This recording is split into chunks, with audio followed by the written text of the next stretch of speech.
Now we are. Pavlos, welcome back. Thank you for having me. It's very exciting. So, we've been talking about a number of current events in the last couple of weeks, but I'm actually very curious about this class you've been teaching on the Declaration of Independence, that document specifically. Hmm? Yeah. What do you make of what appears to me the essential argument of the Declaration that if a people have suffered enough, they have the right to wrest control from their existing government?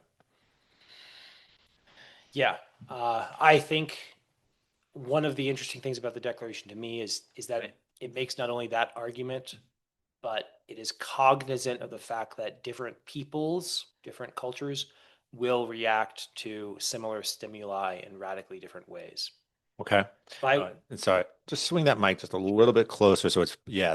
more pointed at And you. and what I mean by that is that at the beginning of the Declaration of Independence, the passage we're most familiar with, we hold these truths to be self-evident, and so on.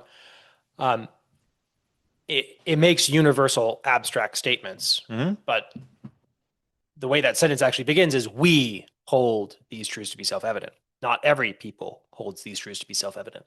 And throughout the document, there's a distinction that comes up from time to time. It's never made thematic in any sentence, but there's a distinction between a free people and then the implication is there such a thing as an unfree people, a slavish people, and I think that distinction is not just between people who are currently in a state of freedom versus slavery, but it's pointing to the character of the people. Oh, Again, in one of the grievances against the king, um, the document complains about the king dissolving representative houses, colonial legislatures, for resisting with manly firmness his actions. yes. And again, that's a characteristic, maybe that's a virtue, manly firmness, that some individuals have and some don't. And I think the claim of the Declaration is some peoples have, some cultures have, and some do not. And so my reading of the Declaration of Independence is, yes, it sounds right to me as a matter of principle that a people has a right to resist tyranny, and perhaps at a certain point, that would involve actually, in the language of the Declaration, altering or abolishing their form of government or dissolving the bands that connect them with the source of tyrannical power. That seems to me right as a matter of principle. We're driven by our nature and also by the commands of God to pursue justice, and resisting tyranny is a form of resisting injustice. But I think that there's another level of the Declaration which is really fascinating to me, which is what are the cultural conditions of for a people to be willing to recognize injustice as injustice and willing to stand up to it. Okay. I want to come back to that. Can we just make sure that we're all, in this instance, literally on the same page? It seems to me that the Declaration, as written, has four main parts. Does that track basically an introduction that says, "Oh, the world ought to know what we have to say about this. Mm-hmm. Here's our basic argument.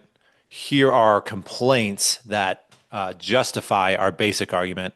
And then the fourth part, it appears to me, is the therefore we, as the representatives of these several states, declare ourselves independent. Is that, do we have that, do I have that correctly broken down? Yes, and so although I would say it's equally valid and interesting to describe it in another way that I think is complementary to what you just did. Sure. You described the first sentence, so when in the course of human events becomes necessary, et cetera, Hmm. as sort of introductory statement, like we are going to make an announcement here. The second sentence and following, we hold these truths, and up until the point where the document says the history of the present king of Great Britain has been a history of great violations, et cetera. You're describing that as sort of the statement of the major premise of the argument. The grievances is the minor premise. Yep. Our condition is actually meeting what we're describing, and then the conclusion of the argument being, therefore we're separated. I think that's right. I also think that first sentence should get more attention than it often does. Right. So the very first sentence, before the one we're all familiar with, before the self-evident truths, when in the course of human events it becomes necessary for one people we're not talking about individuals yet, but we're talking about communities, right? For one people to dissolve the political bands which have connected them to another and to assume among the powers of the earth a separate and equal station to which the laws of nature and nature's God entitle them. Under those conditions, a decent respect to the opinions of mankind requires that they should declare the causes which impel them to the separation. Two things about that I find really fascinating. Yeah.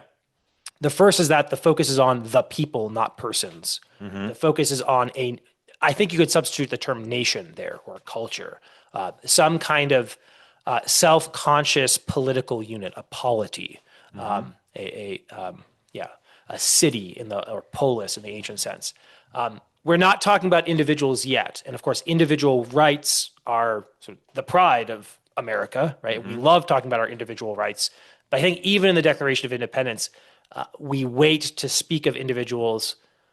First, we speak of whole cultures to which they belong, by which they are formed. So that's one thing about that opening sentence. The other is that it says, we're going to declare the causes which impel us to the separation. And what comes next, as you pointed out, is the major premise, not the grievances. The causes that impel us to the separation are not that the king has been really cruel, unjust, mean to us, or that he cooperated with Parliament, which is overreaching, and so on and so forth. Those are causes in a certain sense.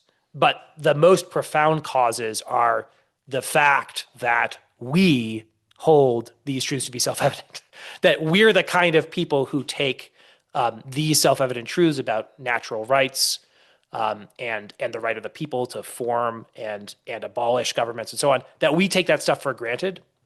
And I think that's the deepest cause of the American Revolution, because you could say, look, there have been many, and there continue to be many peoples in the world who are oppressed by tyrants, by foreign nations, etc. They don't all react the same way. In fact, this helps make sense of when you go back to the American Revolution and you actually look at the grievances, it's not that bad, right? Okay, you've got to pay a tax on some imported goods. That's annoying. Okay. The king is messing around with your legislative institutions. Okay. The individual people in America are not enslaved. And yet they speak consistently in the decade before the Declaration of this train of events as an attempt to enslave them. They are a very prickly people. They are very suspicious of any kind of attempt to usurp their traditional right to govern themselves.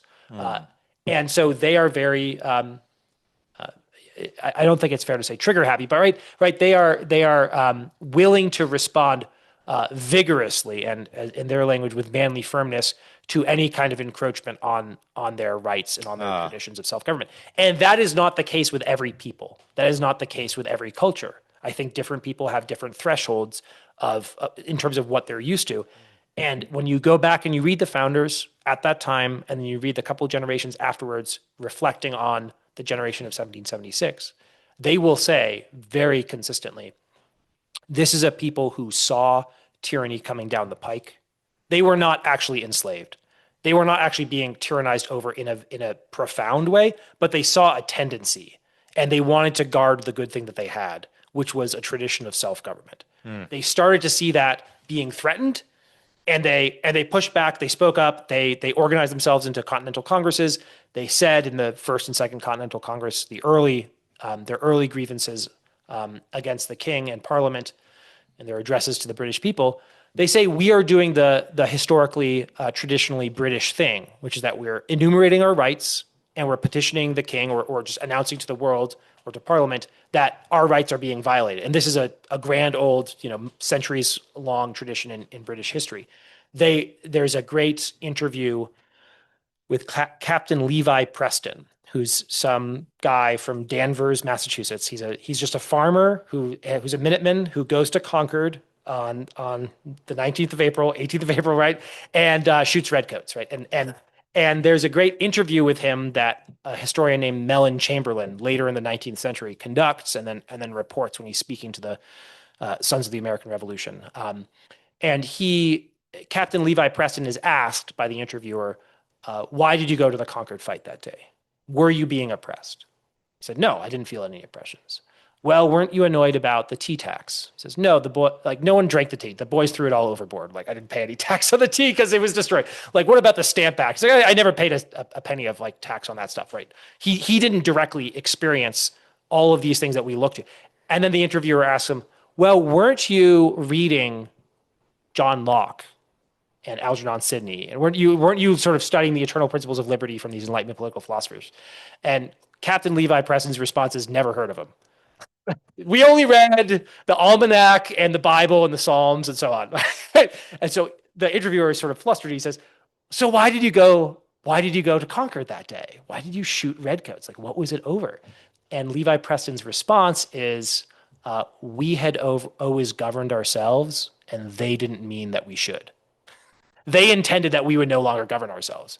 That is a very particular, and this, so that's not to say that the leaders of the revolution were not thinking about Enlightenment political philosophy, and obviously they were, and they were at the highest level. John Adams, Sam Adams, and their brethren up and down the Atlantic, they were thinking about the acts of Parliament and all of that. The common man, however, just recognized the redcoats are coming to take away our tradition of govern ourselves, and I don't like that.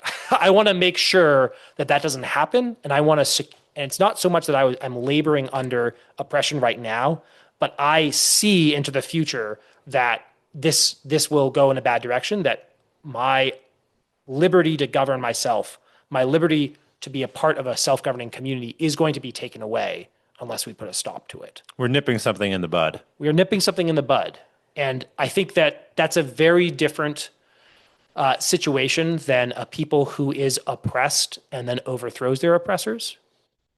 I just think our character as Americans, we've actually never, we had not at that time, and arguably never, although we could talk about more recent history, we've never been oppressed in that really egregious and severe way, in the way that the Russian people under Bolshevism were oppressed, or some really extreme example like that. So that's a very long way of saying that I think even the first two sentences of the Declaration of Independence, when in the course of human events becomes necessary for one people to dissolve the political bands. What's the causes? The first cause and the most profound cause is that we're the kind of people who take these things for granted. We're the kind of people who have a very elevated notion of our own rights given to us by God and through nature. Not every people is like that, and we're making this statement of identity that we're the kind of people who will react to the prospect of tyranny in this way. Interesting. Would you argue then that the American Revolution is distinct from other revolutions in history in this sense, that it was declared early, so to speak? It wasn't overthrow oppressors. It was these potential oppressors are going to have no further opportunity to enact the basically incipient oppression. Mm-hmm. Yes, I would. And I should qualify that, right? Because you look at the history, and the conventional history is correct, right? The Stamp Act, 1765, sort of, Parliament is trying to capitalize on French and Indian War, make the American colonists pay for it. Parliament, is almost a century into this era of parliamentary supremacy after the Glorious Revolution of 1688. Parliament is really flexing its own muscles within the British Empire, within the British regime, and Parliament is becoming a much more aggressive wielder of power than has ever been the case in English history. And they choose to pick on the American colonists, right? It's actually, for the 10 years before 1776, it's not the king. The king is guilty because of omission of acts, not commission. He's guilty because he's not restraining Parliament from misgoverning us, from trying to misgovern us, and they ought not to govern us in many respects. So all that's true, right? And Stamp Act 1765, we make in the First Continental, or the Stamp Act Congress, we make protests against that. What happens in 1766? The Stamp Act is repealed by Parliament. Like, it worked. The Stamp Act Congress worked in 1765, but it didn't, because at the same time, Parliament passes, I'm forgetting what it's called, is it the Regulatory Act or something like that? They pass another act declaring, they retract the Stamp Act, which is taxation on all kinds of products, including like legal documents and just things you need to sort of run a society in America. They retract that, but then they pass another act asserting that they have the right to do this. And in fact, the phrase that they use is that they have the right to legislate in all cases whatsoever over the colonies. That's a terrifying phrase to a people who understand a tradition of liberty and who have a sense of limited government, and even who have a sense of natural law and common law and divine law as putting limits on what humans can do. To make laws in all cases whatsoever, and again, that's the direct quote that triggers the American colonists, and then they keep repeating in the decade afterwards when they're listing their grievances. In principle, that is Parliament asserting that they could treat the American colonists in whatever way they wanted. Not just that they could put another tax on them if they wanted. They tried that and they do that. And there's the Intolerable Acts and everything that happens in the 1760s and 70s. And so I don't want to say that there are no grievances. There are grievances. They're right there in the Declaration of Independence. They're well enumerated. You can find them in many other documents. But I also want to point out that we were not a people enslaved for some period of time who then broke our chains.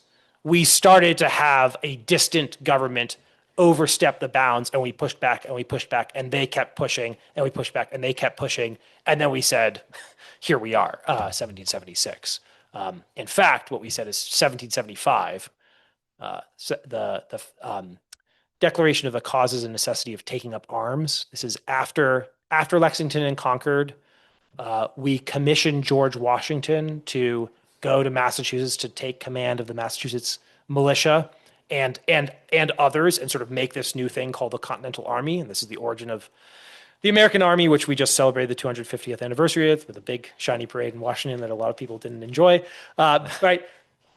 What Congress is doing, what the Continental Congress is doing at that point is saying, we are going to authorize a colony-wide army to shoot redcoats because we want to stay in the British Empire.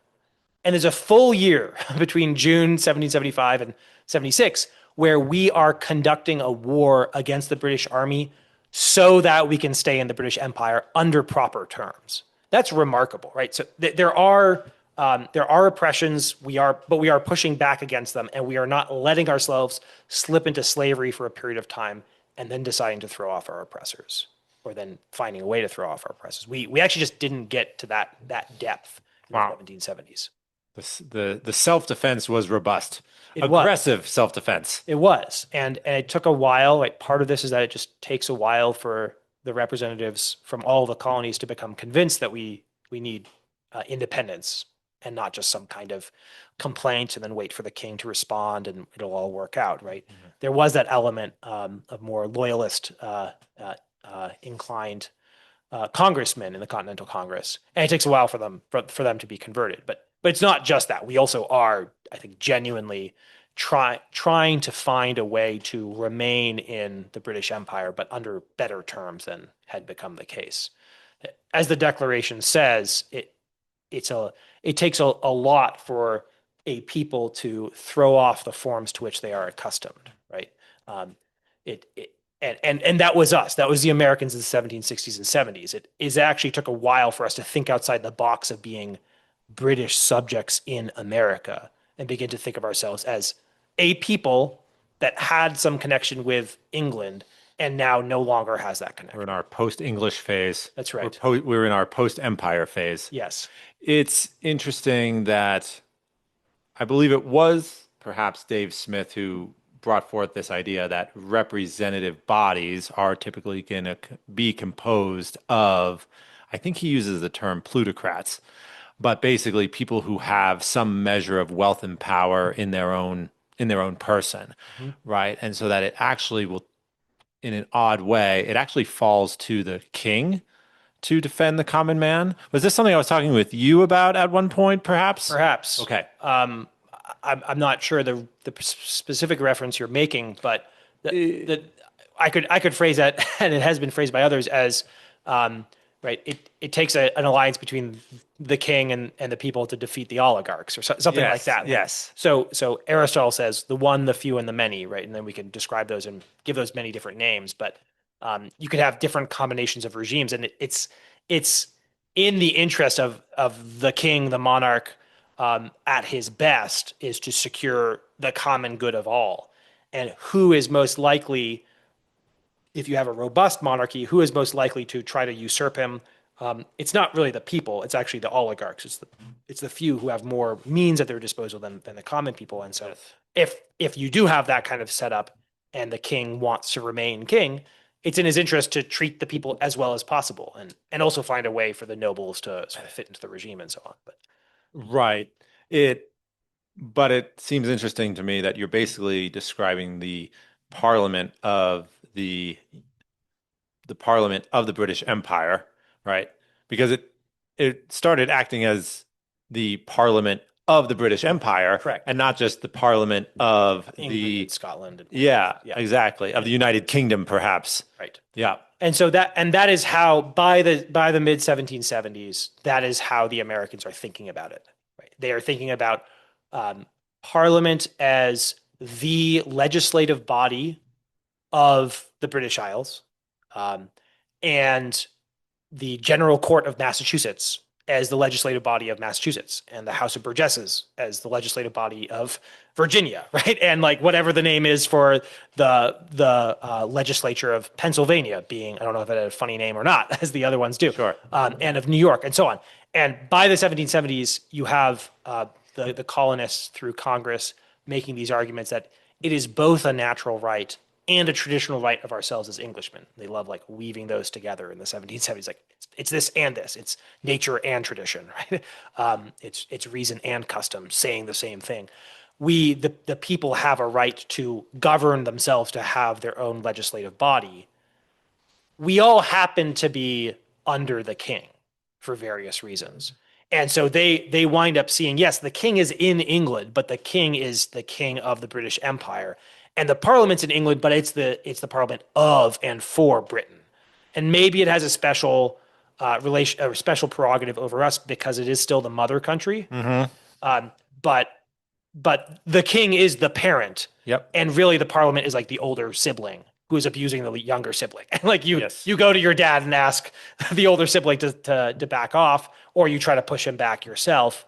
And Yep. if you know the king does not restrain the older sibling or the parliament, at a certain point you say I have to make a separation Yes. from the family, though I don't want to. So it's interesting that the Continental Congress really saw itself as being the same type of body as Parliament, Yep. which means that the first and foremost, they saw them acting in the same role. And it's when they were not given the autonomy to act in that role that then they decided, okay, our objection is actually to the rule of the emperor, if you will, because the emperor is not protecting the rights of the sort of islands of autonomy found throughout his empire. That's right. That's right. And maybe there's an alternative history that could have happened, that the British Empire solves the crisis of the 1760s and 70s by the king restraining Parliament, working out some kind of deal where there's understood rights that are and privileges that are acceptable to everyone. And I think a lot of American patriots who we today think of as revolutionaries and founders and so on, a lot of them in the early 1770s would have been very happy with that. Um, and in a certain way, it's a tragedy, right? That as what Winston Churchill called the speaking peoples of the world were divided at that point. Yes. Obviously, Canada, Australia, New Zealand, et cetera, didn't suffer that same kind of rupture at that time. They've sort of drifted apart, but they're still part of the Commonwealth. They're still the King of England is king of those other nations as well. Yeah, Okay, so in a certain way, the American Revolution is like an unwilling divorce, right? You've left me with no choice. And that's what the Declaration of Independence actually is. That's right. That we are left with no choice. which is so strange, right? But that is its plain meaning, right? that the causes that impel us to the separation. They say at the end that we're bound by necessity. Yes. And it's, as you laid out, there's this kind of train of logic that given these premises and then given this circumstance, you can't but find this conclusion, which is that we are in fact separated. We're not doing this as an act of will, but we're just recognizing the reality that we are no longer have these ties binding us. But the point you're bringing to the table is that we should recognize historically that while the language of the Declaration says we have no choice, your point is that a polity, in a way, always has a choice. Are they going to be a submissive polity, or are they going to be a polity with a policy of aggressive self-defense? And perhaps what's unique about the American polity is that they did make the choice to act with the vigor of self-assertiveness that they did, even though there's always, in fact, the choice to roll over and submit to encroachments. That's right. And only a certain kind of person will recognize in this situation I have no choice. In one direction or another, right? In this situation I have no choice but to submit to oppression. Or in this situation I have no choice. Of course they do have a choice, but this is the way we phrase it to ourselves, like it behooves me as a man to respond in this manful way. Yes. It behooves me as a culture, it behooves us to stand up for our rights, and we can do no other. Yeah. I don't know if you want to go here, but would that be morally correct then? As in, like, I don't know what kind of structure this would fall under, if it would be just war theory or something else, but would that like be morally permissible to like say, I see tyranny coming, I'm going to say no now, than waiting to actually have tyranny to overthrow? Yeah, great question. I think the Because I just was thinking with like an instance with like the Second Amendment, it would be more prudent in defending yourself to expose your gun to show someone that you're armed if they look like you're going to threaten you, then until you start having bullets fly at you. You'd still be defending yourself, which is correct. So from that perspective, it seems like we did the right thing. Yes, and that's a good analogy, and I think there are analogs to that showing your gun, right? We have repeated declarations from the American people organized politically in the Continental Congresses, First Continental Congress and Second, as well as all of the individual actors in the legislatures of the different colonies in the run up to 1776 of saying, no, we think this is unjust. We think you are starting to treat us as slaves. We do not want to be treated as slaves. What you are doing, we are interpreting in this way. We're willing to resist. We're willing to respond.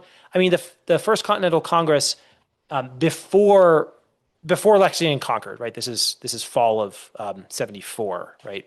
That the First Continental Congress is meeting. I think October of 1774.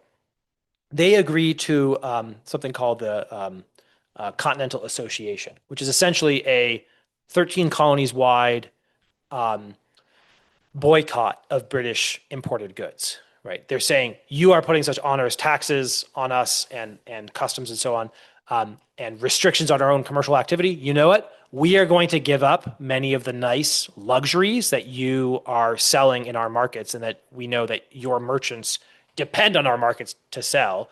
And they go through, and it's a pretty exhaustive list. It's good reading, preparing for the semi-quincentennial. But it's funny. It's also like we're not going to drink tea anymore. Okay, remember that one. We're going to give up Madeira wine, which I don't know if you've had. It's really good though.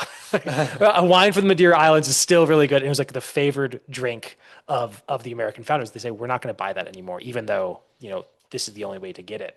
And I think maybe the only wine really available in the colonies at that time, right? They go through a whole list. Like when we have funerals, we are going to have moderate mourning. We're not going to buy little black gloves for our women because that is actually rewarding the British textile industry. And we're going to give up all of these little things to send a message to the British that we are serious, that your plan of treating us as a kind of tax farm is not going to work.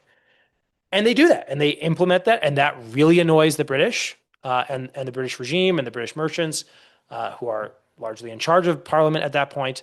And the British merchant class was influential in Parliament, or perhaps one and the same as Parliament. Yep. And so all of a sudden they see an entire market drying up. And this is right. This is the age of right? The dominance of capitalism, right? 1776, it's the Declaration of Independence. It's also Adam Smith's Wealth of Nations, right? You have the manufacturing and commercial class becoming ascendant in Britain, and there's a lot of good that comes with that, and a lot of bad that comes with that. With any kind of great socioeconomic transformation, there's a lot of disruption, and there's of course a competition for power, and you want your sort of new commercial class to be calling the shots in the empire, and you've got the East India Company and even many of the colonies being invested in by the merchants.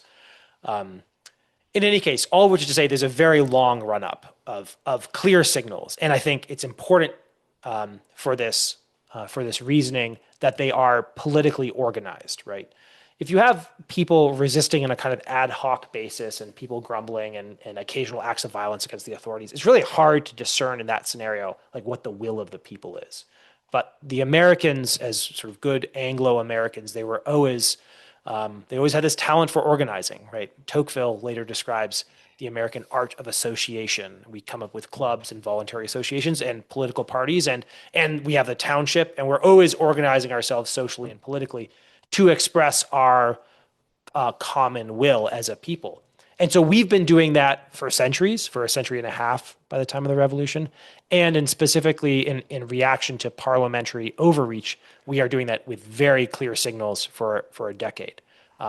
So on the one hand, to respond to Tom's question about, is this morally justified? Yes, in part because we're showing our gun and we're making it very clear that if you want to come closer to us, you should start communicating with us and reach an agreement because we're interpreting your motion towards us as a threat, right? On the other hand, I would say there's another dimension to this, which is we have a responsibility to our forefathers and to our descendants, right? The preamble to the Constitution says we're instituting this Constitution to secure the blessings of liberty to ourselves and our posterity, right? So to ourselves, to our forefathers, and ourselves now, and to those who come after us. And so that element of anticipation, I think you could make an argument that there's a duty to anticipate things getting worse. There's a duty to anticipate if we are complacent, this will turn into real tyranny, and a duty to ourselves as dignified creatures who are supposed to do God's business in the world and live in accordance with the nature He's made us in. And a duty to our children that we want to hand on a free, prosperous, well-ordered society to them, and we think that this current tendency is working against that. So that doesn't justify you in going and assassinating the king or something like that, right? Or performing acts of terrorism against the British people. But I think from those you could say there is a moral justification for vigorously resisting, even to the point of violent self-defense. But it is a defensive war, right? It's a self-defensive war. Okay, that's very interesting because I've heard some commenters and thought leaders that say we should never broken away, like the grievances weren't that bad. But putting it in that light, where it's like we're stopping something that England already said, we kind of own you in every way, and it's just our time when we're going to enforce that. We're saying, well, no, we don't want any part of that, which makes total sense. Mm-hmm. And with it being not only yourselves, but your posterity that you're thinking of, it makes a lot of sense to stop it now. Like I think that's kind of like a lot of the arguments we're having now with like about AI and stuff. It's like, well, should we cap it now before it gets out of hand, or do we just let it go and then deal with it later? Mm-hmm. So it makes a lot of sense to figure out the problem now and take care of it. Yeah, and I want to acknowledge that the grievances were not that bad, but that's part of my argument. Is that the grievances were not that bad, and the fact that we did not let it get to that point is a sign of the kind of people, the kind of culture we were then, and should be something we're actually proud of. And I think that's also a component to the revolution lacking some of the excesses that, say, the French Revolution or the Russian Revolution have and exhibit. Right? You have the French Revolution, in which there are really grievous grievances for many decades, arguably centuries, that the very poor in France are suffering under, and that in no way excuses how they treat the rich when they get the upper hand. It doesn't, but it does explain the kind of barbaric acts of violence that are committed against the upper classes when the monarchy is overthrown. And you could say similar things about the Bolshevik Revolution in Russia or many other revolutions. A long oppressed people is suffering and they have festering wounds and resentments, and then they vent those. Many of them vent those on their former oppressors. We did not quite have that situation. There were loyalists who were mistreated, whose property was destroyed or stolen, who were murdered. Right, these things actually did happen. History's messy, but I just don't think it's comparable to another nation which actually was suffering under tyranny for decades or centuries. Right, thank God we avoided that. We didn't have 400 years of slavery to Pharaoh, and then I mean that's a different scenario than like leave. But we did have an impending tyranny that we manfully resisted, and then decided, no, we do not want to continue in relation with you anymore. That's fascinating. When I look through the list of grievances and offenses, are you saying, when you say I acknowledge they're not that bad, as in, are they all sort of in the category? They're all in the category of offenses have been committed, which produce the sort of stories of, oh, did you hear about Samuel Johnson and how he got put on trial and he was taken to England to be put on trial, right? It wasn't like there were British troops quartered in every town enforcing whims across the entire population. It was at the level of everyone had a story of some heavy-handed action that more or less originated in London. Is that the sort of level of grievance that you're talking about? Sure. Okay. As opposed to... And many of these offenses were recent. I mean, we're talking about a decade or so of really serious grievances. There aren't really grievances before 1765. And they increase in severity as you get into the 1770s. And right, trying suspected criminals, who attack a redcoat in Boston and putting them on a ship and trying them in an admiralty court rather than a jury of their peers, or shipping them over to London. Right, that is serious. That's quite serious. It's almost like what we saw, a few years ago in Washington D.C. and trying trespassers into the Capitol building for in a jury that's like very left wing in Washington D.C. or giving them imprisoning them for years without giving them a proper trial. That's bad, but that is not the same thing as the entire people suffering under slavery, right? So I know this is happening if I'm tuned in as Americans really were to the happenings in my colony and even in neighboring colonies. I start to see that they are eroding our customary rights of trial by jury in your own vicinity by your peers, and being able to govern yourself. But again, it's what I want to point out is it's not as if we were being whipped to build the pyramids and then we decided to throw off our oppressors. Our traditional bulwarks of liberty and self-government were being eroded and being attacked. And you think that attack was genuine? I think that attack was genuine. Okay. Absolutely. And deliberate in the sense that you think that Parliament was making a very overt effort to establish a level of influence that it had not had 50 years ago. Absolutely. Okay. Absolutely. Or right. 15 years ago. 15 years before ago. The French Indian Wars. Yeah. All right. So Parliament really was flexing its muscles as an empire-wide body of influence. Okay. We can get the Americans who are prospering so much. We can get them to pay for the running of the empire.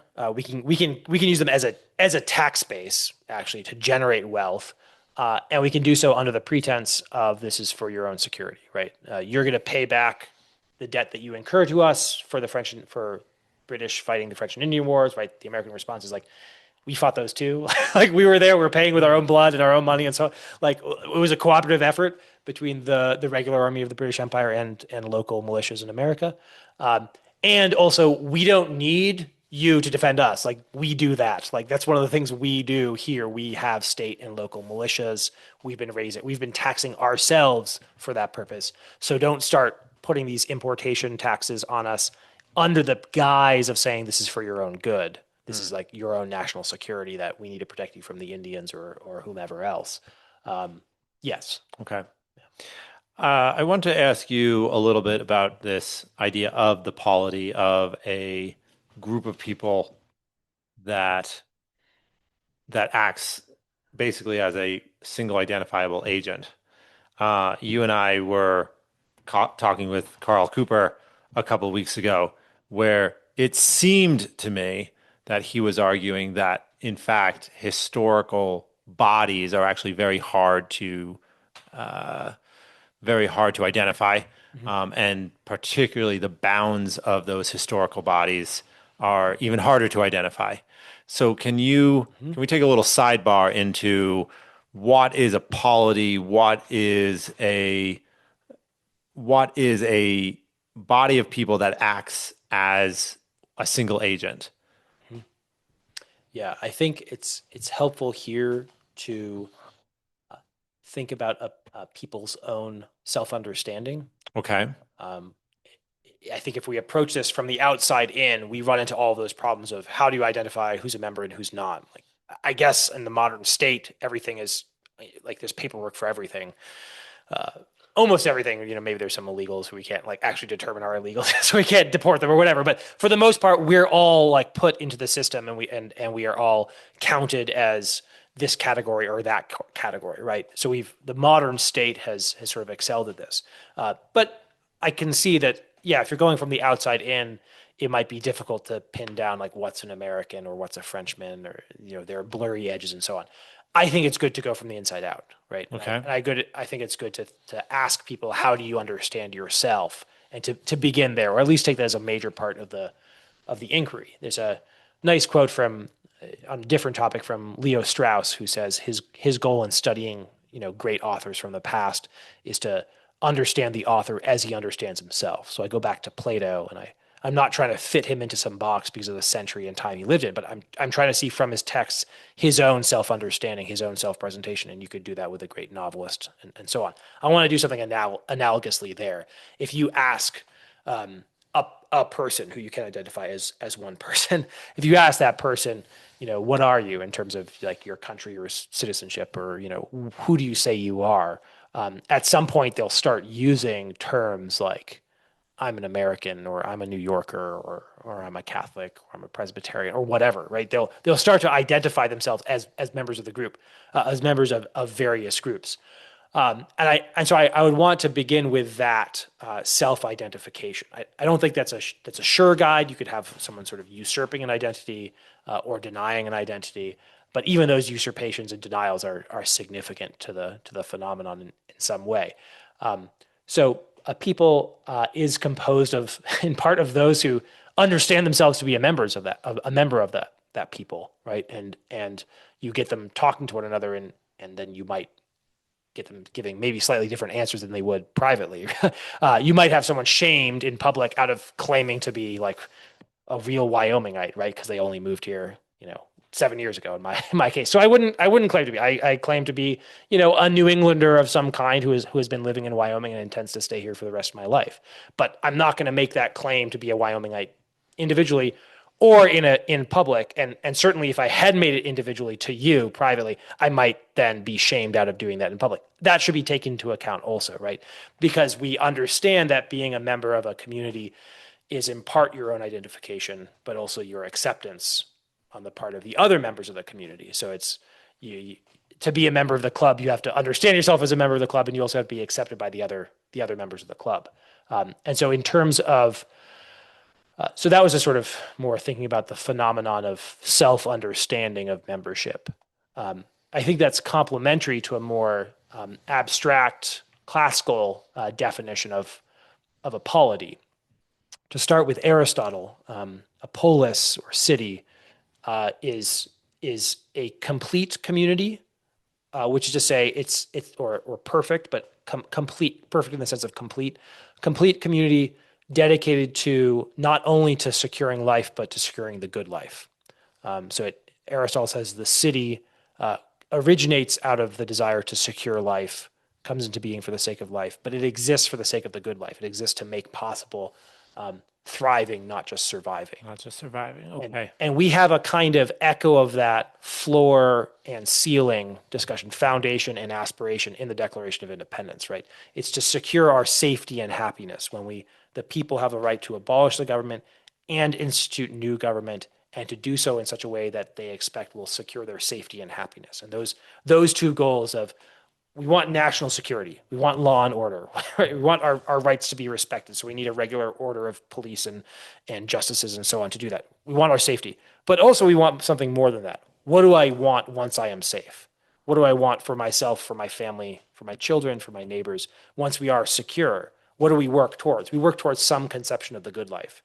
So a political community, whether it's a small ancient Greek city-state or a large nation, and these differences matter, but there's something that we could say of both of these, is a community that's organized and dedicated to securing both the fundamental security of their members and towards working towards a common perception of what the good is, of what the good, ultimately of what the good life for a person is.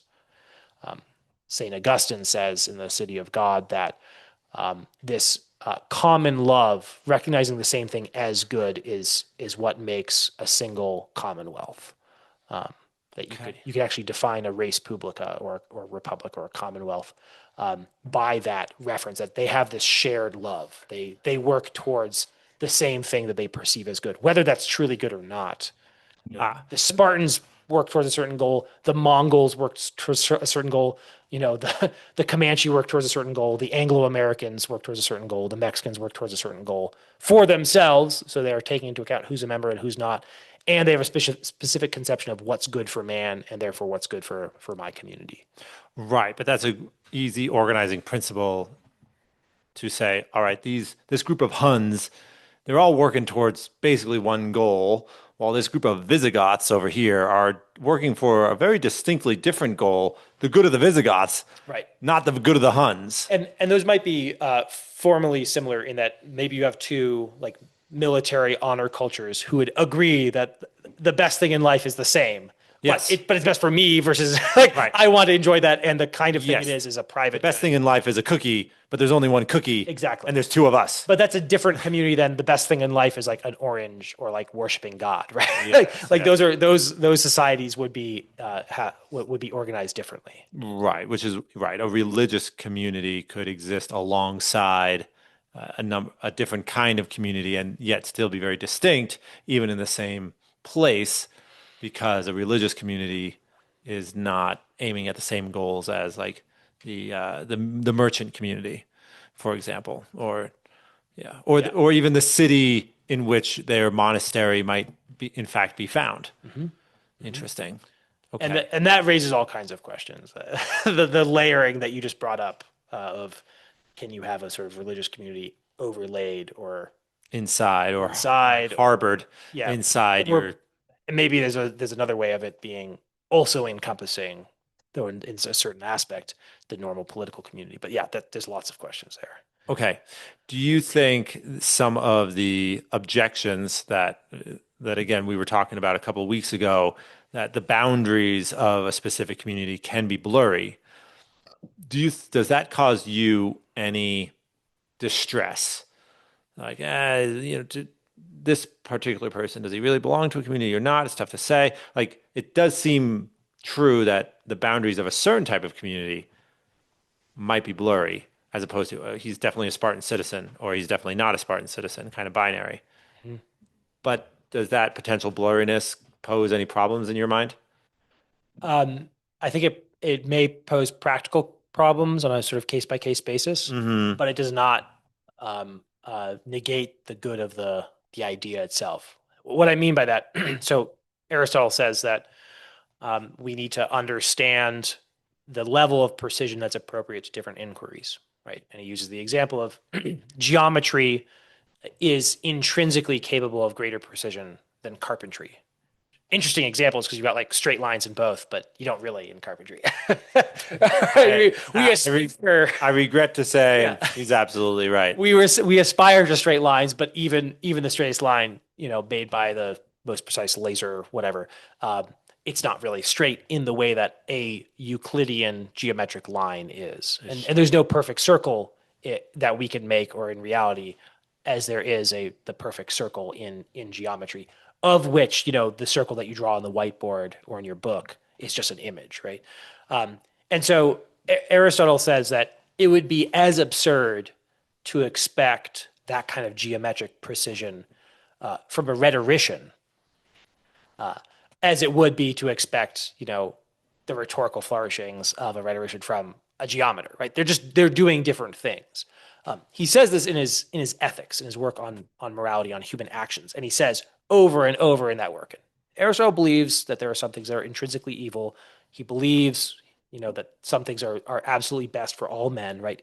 He's not a relativist in that sense, in the sense of denying those things, but he's constantly saying, like, I'm giving you a sketch of what the good life is. I'm giving you general principles and outlines of what good action is. And that kind of generality, because he says that the subject matter just does not admit of more precision than this, because every particular case is unique.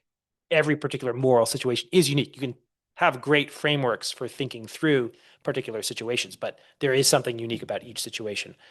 And something analogous can be said about politics, right? It's ethics and politics are both what Aristotle calls the philosophy of human affairs. It's not the philosophy of being.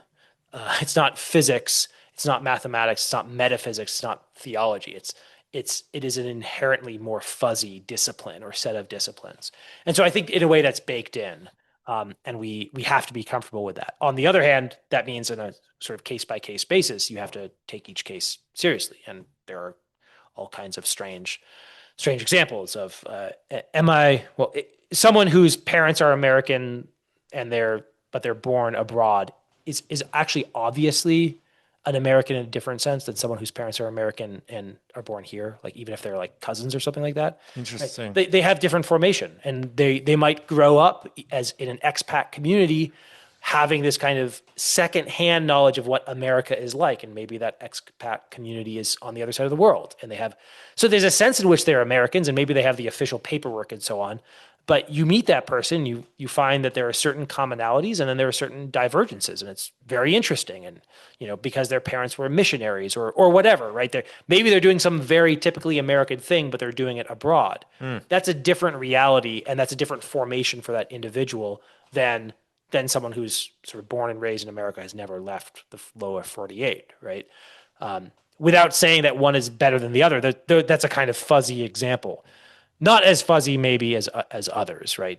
There's no legal question in that case of whether this person is like a legal citizen or not. But even citizenship, right? You can then get into this question. Speaking of the Declaration of Independence, right? Americans love to say, for better or for worse, conservative Americans love to say, believing in the principles of the Declaration of Independence is like the most important thing about being an American. And that's beautiful and moving, and I love the Declaration of Independence. That's also really problematic because you don't have to be American to believe in the Declaration of Independence, right? You could be from Hungary, you could be from Mongolia. That these truths are, in fact, and you could sort of like study it, read the Federalist Papers, and people did this, behind the Iron Curtain during the Cold War, and I think that was probably for the best that they studied the Federalist Papers and the Declaration. I don't want to say those people are American in the same way in which the frankly like uneducated American is, right? Like the American who has never studied the Declaration of Independence is still my countryman. Like you don't have to pass a kind of educational test or ideological test of agreeing with something in order to be my countryman. Like you are, and the person who loves America from the other side of the world is not my countryman, even if I have more like intellectual agreement with that person on this stuff. And what was his name? Levi Preston? Captain Levi Preston. Okay. Yeah, who doesn't know anything about Locke and who wasn't really tracking what was going on in the First Continental Congress. And like, God bless him. He's my fellow countryman, right? In a way in which, again, like someone from Korea who happens to really love and understand this on a kind of intellectual way, that person still isn't my fellow citizen. I don't have the same kind of ties or obligations to that person as I do to my neighbor, whether or not my neighbor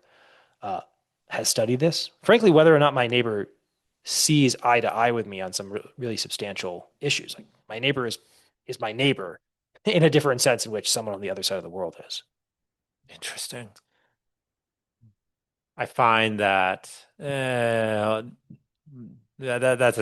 another sidebar. Let's okay. So if we look at that first section, I'm curious if we could talk about rights a bit more.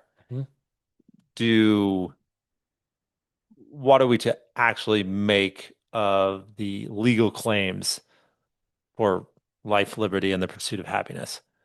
What are your thoughts there?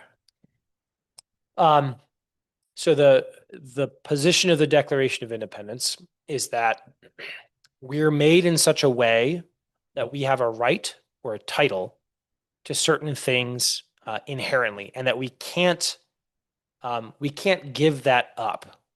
It's not a transferable right. It's an inalienable right.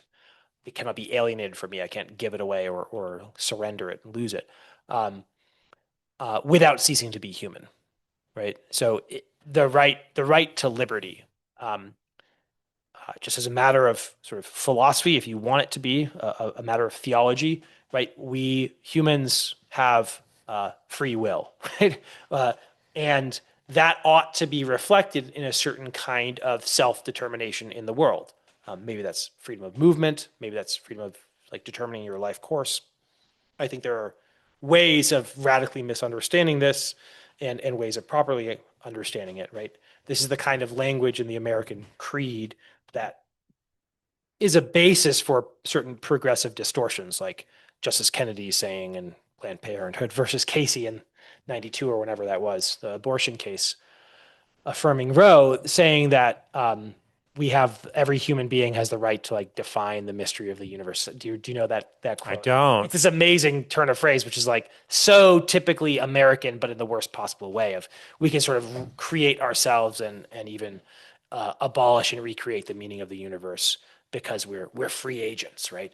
Okay, so that's a distortion, right? But there's a truth about what a human being is that cannot be separated from the human, that cannot cease to be true, and that is that we are free.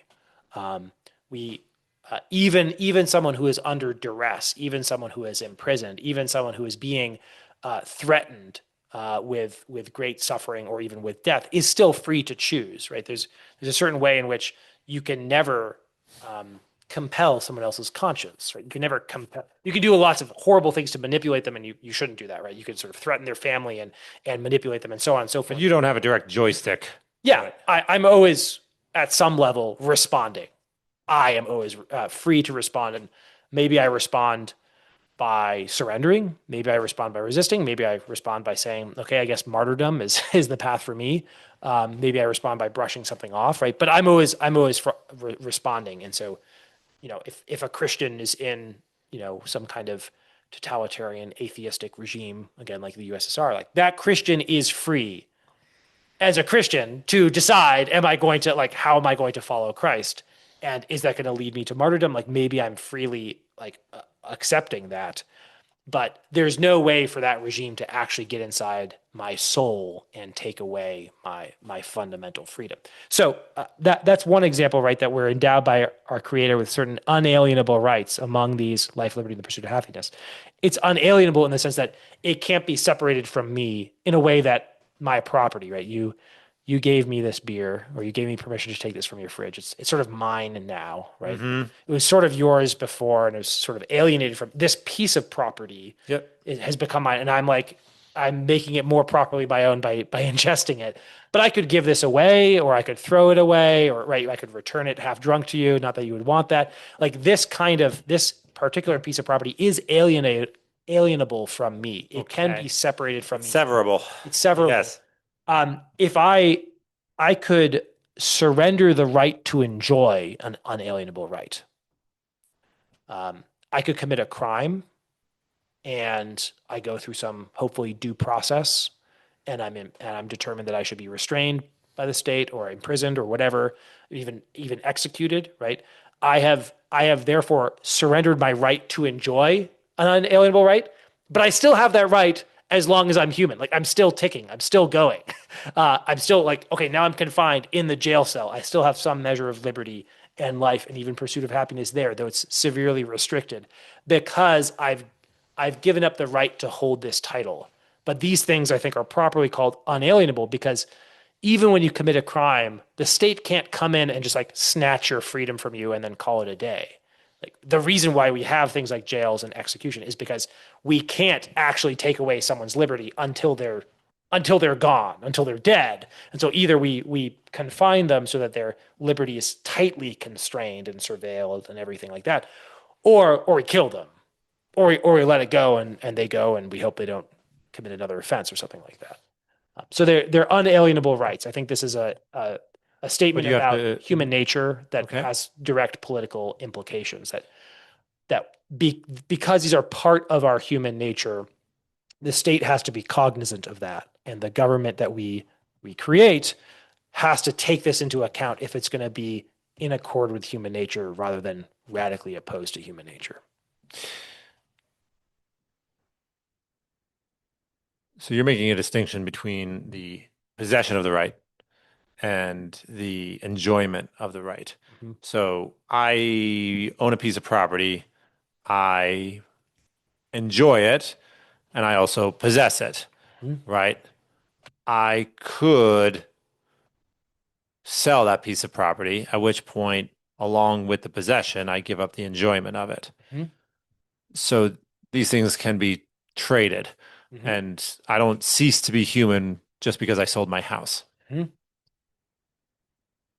Whereas if you have the right to liberty, for example, you're saying we have the right to it always, but the enjoyment of it can be something that society curtails, could justly curtail. Mhm. But only if we harm some element or member of society, right? Like There's got to be some just. you have to commit a crime in order to put at hazard your enjoyment of liberty. Yeah, and the way I'm interpreting unalienable rights is really it's like a title that you hold but a non-transferable title, right? It's just a fact of your humanity Mm-hmm. that you are alive, that you're a living being, that you're free, and that you're going to pursue happiness as you see it, Mm-hmm. which may or may not be correct, right?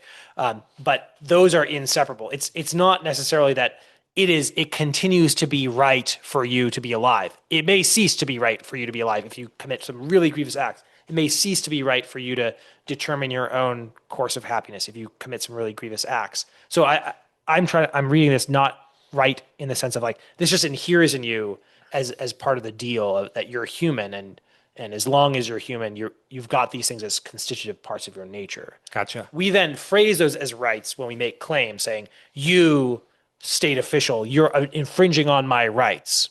And I think that's a legitimate use, but we're using the term there in a slightly different but related way of saying, this is something that you're not supposed to do because this is something that I'm supposed to be able to determine for myself. Ah, And I haven't surrendered the right to guide myself in this way.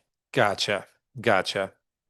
Then can we, so I'm looking at this document and I'm just thinking about the Constitution of the Congress, right? So we have or let's go back to the text for a minute. You have this claim that to secure these rights, governments are formed. Can we find in this particular text any guidance onto what those governments should be formed of? You know, cities of a certain size, communities of a certain size. I don't see it in here, but what's the historical sense that we find the actual citizens of the 13 colonies thinking Mhm. is the appropriate governing body? Yeah. I think there's some, but not that much, right? Okay. So to address the sum that is there, again from the first sentence, they assert that they are one people, and then they return to that. And they make that as a direct assertion at the very end that we are and of right ought to be independent states. But we're from the beginning, it's the unanimous Declaration of the 13 United States of America. It's one people dissolving political bands which connect them to another. And so the Americans are conceived of one people. The British are conceived of as an another people. So there's a recognition of the reality that there is this thing called the Americans. And there's also this thing called the people from Massachusetts and from New Hampshire and from Connecticut and so on, right? And so there's a kind of complex reality there, just acknowledged as a matter of fact in the identity of the representatives, right? And so though they don't sort of wax eloquent on the reality of peoples or what that means or how they should be composed, they kind of have to acknowledge it because that's who they are, right? They are New Yorkers and Pennsylvanians, and they're gathered here and they're doing this thing. So on the one hand, it's present there in that way that they acknowledge the people and the general sense of the Americans. They also acknowledge their small republics, if you want to call it that, colonies now being called states, that compose that people and also compose some kind of integral whole unto themselves. So on the one hand, there's this kind of implication and somewhat direct statement of organization into political societies. Were you asking whether there's then a statement about like the structure of government, or are you thinking more about that kind of like scale question? I'm certainly thinking about the scale question. Yeah.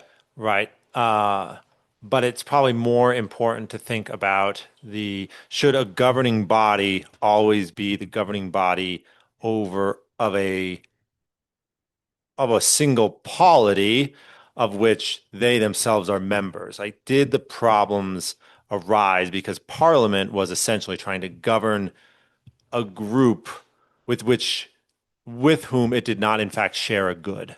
Mm-hmm. And is that really the issue at play, which leads to other questions about how an empire might be governed? But let's just leave those aside for a minute. Yeah.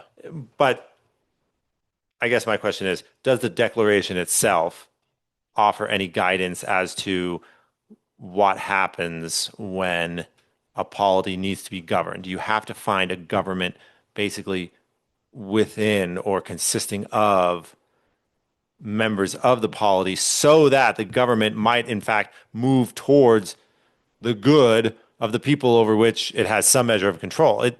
As I say it, the answer seems to be yes. Mm-hmm. But yeah, so two notes. One is that it's striking when we go back to the language of the Declaration that the preferred term is the people. And that, again, we hear that when we think popular sovereignty. This is a democratic document, right? It's sort of every man, it's broad citizenship. Right? It seems to evoke all of those things. But it also, from the beginning, I think, evokes this self-conscious unit, which we today would call a nation, right? Or you could say like a political community, right? A polity, something like that. The people, that is the agent. That is the important agent in history, I think, as this document conceives it. In the fourth sentence, so we've got we hold these truths to be self-evident. To secure these rights, governments, so we have a statement about man, then we have a statement about the origin and purpose of government. To secure these rights, governments are instituted among men, deriving their just powers from the consent of the governed. Important qualification. Your government might have all kinds of powers, but the just powers that it have are the ones that the governed have consented to. Then the following sentence, I find this amazingly broad, or it gives amazing scope to the people. That whenever any form of government becomes destructive of these ends, is the right of the people to alter or to abolish it and to institute new government, now describing the new government, laying its foundations on such principles and organizing its powers in such form as to them shall seem most likely to affect their safety and happiness. Boy, that seems to just leave the door wide open to like, the people are going to figure it out, and hopefully they figure it out correctly, but there's no guarantee that that's going to be the case, but that's their right. Like, they've got to go through that struggle themselves. Talk about coming back to sort of the fuzziness of human affairs. And the very next word, of course, is prudence. Prudence will dictate, right? It's a nice reminder that you need virtues to sort of make your way through life and judge correctly. But the people have the right, after altering or abolishing this abusive government, this government that has turned against its proper end, to institute new government. They can't stay in a state of anarchy, but they have it seems almost a duty to do so. Certainly they have the capacity within themselves. And then they are able to lay its foundation on such principles, that sounds like whatever principles, and organize its powers in such form as to them shall seem most likely to affect their safety and happiness. What's the difference between saying laying its foundations on such principles and saying organizing its powers in such form? The way I read that, lay its foundations on such principles. Maybe you want the foundational principles of your polity to be a couple sentences up from that. We hold these truths to be self-evident. Like maybe that's what your kind of people are going to put at the basis, at the foundation of your new form of government. And that's exactly what they're doing here. And what's happening concurrently with this document is John Adams writes a work called Thoughts on Government. George Wyeth or someone asks him to write this pamphlet. He writes it. It gets published all up and down the 13 colonies. And it's a little pamphlet saying like, hey, this is my best shot at saying like these should be the principles of a Republican government, and you should probably institute this in your new regime because all of these colonial charters are being abolished because they're breaking ties with Britain, and they've got to make constitutions everywhere. And I forget how many, it's something like 7 or 9 of the 13 colonies basically just follow what John Adams says in there about the ends of government and also the composition all the way down to, 3 branches and term limits and things like that with some variations. It's a wildly popular document. And so Adams, who also has a hand in this, though Jefferson's the main author, Adams is sort of propagating something that's very consonant with the Declaration and its principles at the same time as this. In actually, it's just a couple months before the Declaration itself, of how would you set up a new constitution for Rhode Island if you wanted to do that? Here's how. So that laying its foundations on such principles as to them shall seem most likely to affect the safety and happiness. The American people at that time thought that these kinds of natural rights principles, natural rights republicanism, relatively broad, but not wide open suffrage for at least free white men, were the right foundations to lay their government on. And then organizing its powers in such form. That seems like the more nitty gritty of, do you want a unicameral legislature or a bicameral? And like, what are the qualifications for office? How old do you have to be? Do you need property? All of those things, term limits, and so on. That's up to the people to decide. And what I just described is sort of the thing we're used to in American history, that we get the Declaration of Independence, we get a kind of modification of the state governments, colonial governments to state governments. It's not a radical break in many cases. It is a little bit more of a break, and some governments are really wildly democratic and then become a little bit more moderate in being Republican. But we don't go from like a hereditary aristocracy to universal suffrage, right? In any of these states, there's some continuity. But the language here actually says that the people have the right to just figure it out on their own. And in different circumstances or with a different people, the people might decide differently. And I mean, this is pretty, they get a lot of license in this document, I think, just from the wording of it. You think this is fairly open-ended as opposed to the Constitution, which Correct. is The fairly decision. particular. I think this, frankly, this language right here, you could institute a hereditary monarchy and be consistent with this. Yes. Yeah, it's like, I don't know, maybe there's some great man around and we need the kind of organizing principles that a monarchy would provide and the national identity. And like, we could have a big deliberation about this. And then maybe you could say the people have spoken and they have chosen to crown George Washington. And we're going to have like, it could be hereditary, maybe it's elective, maybe like one king chooses the next, whatever. Like the Romans organized this at different times, at different centuries of the Roman Empire. The Americans knew that history very well. That's a viable and rational option at certain times and places, and for certain people. Not for us at this time, I don't think. But I think the principles here say it is up to the people to discern the means to the end. The end is set in stone to secure their safety and happiness. That is non-negotiable for this document. The means are pretty wide open.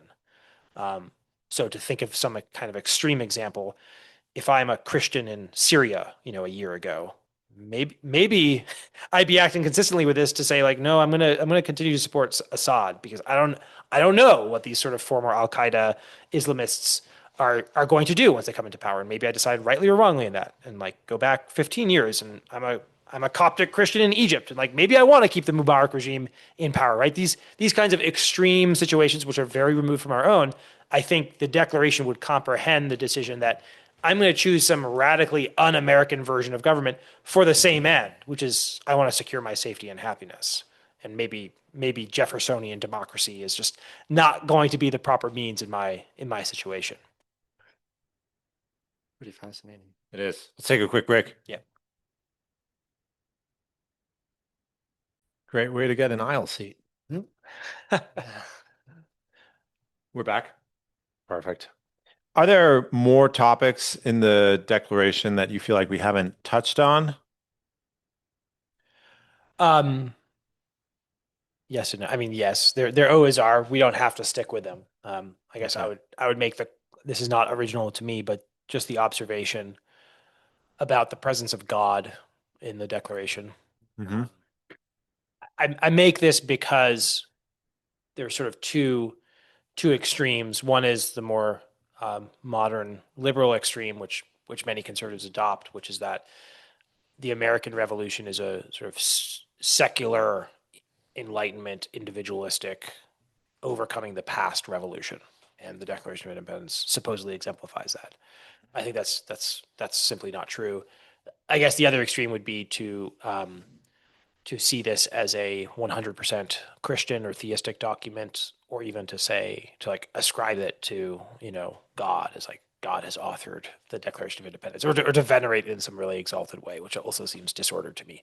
But so just to briefly point out, there's 4 references to God. In the first sentence, laws of nature and nature's God. God is a legislator, and he's a legislator specifically of nations.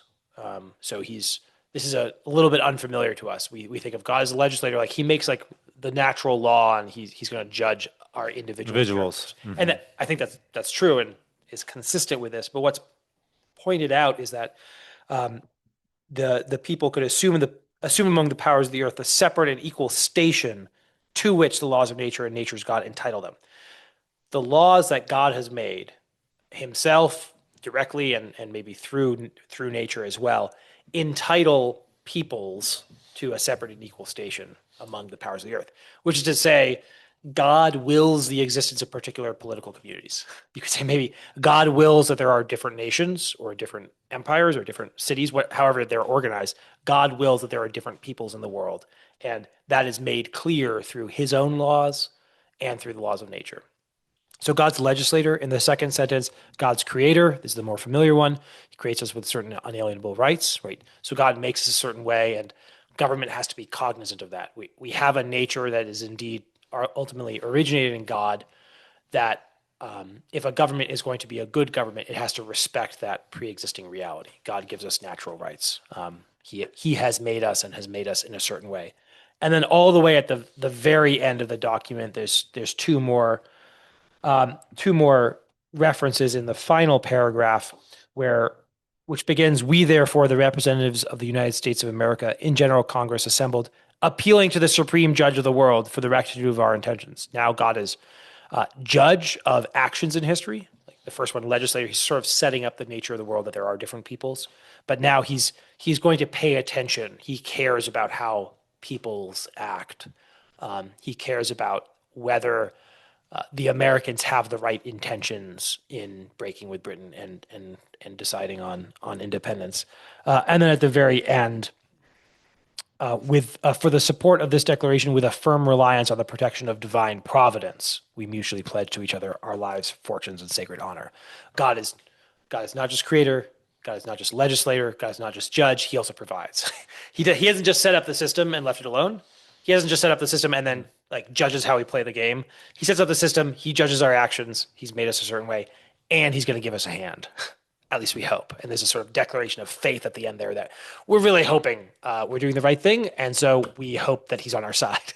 And we know that's at least a statement of faith that God is the kind of God that takes sides, that cares, and that not just cares but lends a helping hand. And so that's a very broad theology. I think you could say it fits best with Christianity. Mm. Maybe you could also say it fits best with Protestant Christianity. And certainly going outside this text, the American founding is emphatically Protestant. And that's something that doesn't bring me any particular pleasure to acknowledge as a Catholic, but I think we have to acknowledge as just as in terms of the historical accuracy. Mm. But this is at least the kind of thing that many theists could acknowledge these things about God, even non-Christian theists, certainly Christian theists, including Catholics. This isn't sort of the Catholic flavor you might expect in 1776. But again, it's not a Catholic document. I think it's a sort of Anglo-Protestant document, and there's a certain compatibility there. Okay. Okay.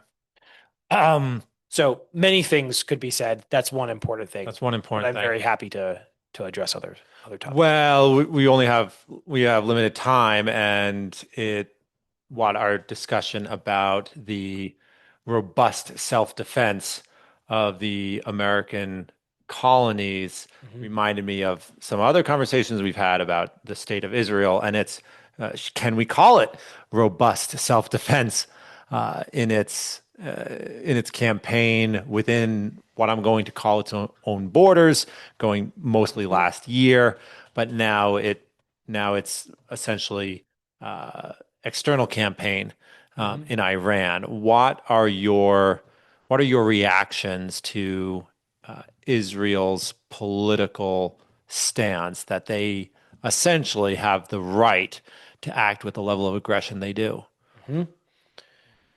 My first reaction is it's a peculiar blessing of America that we do not appreciate frequently enough, and I think we do not actually take advantage of enough, that we're very far removed from the rest of the world. I think that's a blessing. I say that genuinely. I say that with sympathy to the Israelis and the Palestinians and the Iranians and the Turks and everyone else. Gosh, there's something wonderful about living in a country that is as large, powerful, but also removed just by geographic factors from many other parts of the world, right? That has a very tame northern neighbor and a increasingly disordered, problematic, but somewhat contained problems southern neighbor, and that's it, right? Canada and Mexico. So the first thing I want to point out is that we, as just moral observers, can make judgments about this, and we should. And more than that, we, as deeply involved for historical, economic, political, military reasons in Israel, Palestine, Iran, everything, need to make judgments. But I think the fundamental reality that I'm looking at is gratitude that I was born in a country and I am raising my family in a country, and this is going to be our home, this country that is far removed from the difficulties, like the genuine like dilemmas and tragedies and suffering of that part of the world. And I am sure that that part of the world enjoys many blessings that we do not. And surely that kind of that context may bring some kind of silver linings that a more pacified corner of the globe does not enjoy. I don't know. I'm at least open to that possibility. But gosh, my first reaction is just gratitude that that's very far away and that's not essentially our conflict. It's not essentially my conflict, your conflict, my children's conflict, et cetera. I'm glad that my children don't have to grow up in those countries, in that world. That's my first reaction. Secondly, you were asking, does Israel have the right? And I want to address that, but also address our role in this, because I'm just interested as an American in what this has to do with America, or what this doesn't have to do with America. It seems to me that what happened, I mean, we're talking about Israel, not only the last few years of, the war with Hamas, October 7th, all these Iranian proxies committing all of these atrocities on the Israeli population, long context there, lot going on, obviously. There's that context, but you're asking about the last like 3 weeks, right? The so-called 12 days war, in which Israel launches a preemptive strike on Iranian air defenses and nuclear facilities. And then Trump sends the B-2 bombers and drops this incredible hardware that no one else in the world has, including the Israelis, on Fordo and destroys their nuclear capacity, right? Their nuclear research. That's a specific context I want to get to that. Okay. I want to get to that. You wanted to start. I think there's a way in which I find it interesting that we've done this horseshoe swing, right? A couple of years ago, we were all paying attention to Ukraine and Russia because it seemed to us, and when I say us, I mean the general thinking public of the United States, that things happening in Ukraine and Russia could really affect our material future, right? Then we swing into this, it seemed to me, equal level of attention paid to what was happening between Hamas and Israel. But frankly, the level of conflict seems to me more similar to, say, what was happening in Rwanda in 1994, where it's like, whoa, this is really bad. But it's definitely something in the news, right? And now we're swinging back to this Iranian, U.S., Israeli conflict that people are once again talking about the potential geopolitical fallout, also the nuclear fallout potential. But before we get to that other end of the horseshoe, I'd like your thoughts going back to this middle conflict, Israel, Hamas, and its Palestinian like lair, Yeah. Yeah. right? Yeah. And talk about Israel's right to defend itself aggressively. I'd like to talk about that first, and then swing back to this more geopolitically significant event. I wanted to start actually all the way at the beginning of the horseshoe that you All the way to the other side. with Ukraine. Yep. I actually think that an interesting difference between the American experience of the Ukrainian-Russian war and the American experience of the Israeli-Hamas war is that there's a deep ideological component to both, and in the second case, there is a more prominent, which is to say, the Israeli-Palestinian Gaza Hamas war. There's a more immediately relevant demographic reality that makes it relevant to America. So to go back to Ukraine and Russia, most of the rhetoric that was actually put forward by the Biden administration during that war, after Russia's invasion and then the response and so on, was profoundly ideological. It was, this is the front line of the conflict between democracy and autocracy. And that was Biden's go-to formulation, is that we are fighting for democracy, or the Ukrainians are fighting for democracy. And it's just like, transparently, it's a proxy war between the United States and Russia from the beginning. And eventually the New York Times and others admitted that, but that was obvious from February of that year. And it was cast as a thoroughly ideological component.